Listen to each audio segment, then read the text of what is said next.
नमस्कार, मी पंजाब शेतकऱ्यासाठी अंदाज सांगणार आहे. 9-10 तारखेला परत एकदा ढगाळ वातावरण येणार आहे म्हणून हा अंदाज लागतो याचा. त्याच्यानंतर राज्यातल्या सर्व शेतकऱ्याला सांगू इच्छितो की तुम्ही काय करा, 14 तारखेपर्यंत म्हणजे 14 एप्रिल पर्यंत तुम्ही तुमचं कांदा काढा, झाकून ठेवा. त्याच्यानंतर हळदी देखील आता उद्यापासून शिजवायला काही हरकत नाही, पण 14 तारखेला मात्र झाकून ठेवा. कारण की राज्यामध्ये आता याच्यानंतर 14, 15, 16 एप्रिल दरम्यान परत एकदा असंच वातावरण खराब होणार आहे म्हणून हा अंदाज लक्षात येतात. ही अंदाज फक्त पूर्वकल्पना म्हणून देत आहे. मात्र उन्हाचा पारा मात्र 42 अंशापर्यंत 42-43 पर्यंत जाणार आहे म्हणून हे अंदाज लक्षात घ्यायचा. आणि 9 आणि 10 एप्रिलला एकदा परत ढगाळ वातावरण राहणार आहे. मात्र 14, 15, 16च्या दरम्यान परत एकदा राज्यात वातावरण खराब होणार आहे म्हणून हा अंदाज लक्षात घ्यायचा. म्हणून हे पूर्वकल्पना म्हणून आज देत आहे.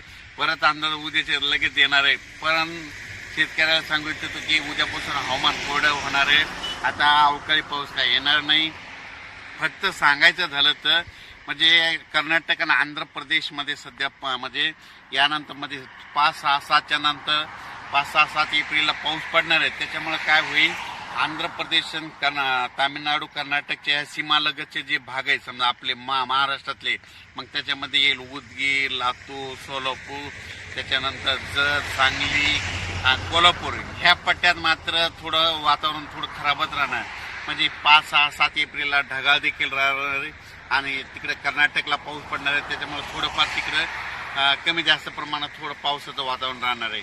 पण आपल्या महाराष्ट्रामध्ये त्याच्यानंतर इकडं जर बघितलं, उत्तर महाराष्ट्र, पश्चिम महाराष्ट्र, मराठवाडा, विदर्भ, पूर्व विदर्भ, पश्चिम विदर्भ इकडे मात्र उद्यापासून हवामान कोरडं होणार आहे म्हणून हा अंदाज आहे.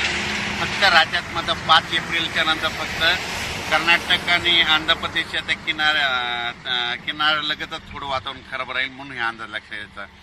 पण राज्यात मात्र उद्यापासून उन्हाचा पारा वाढत जाणार आहे. 5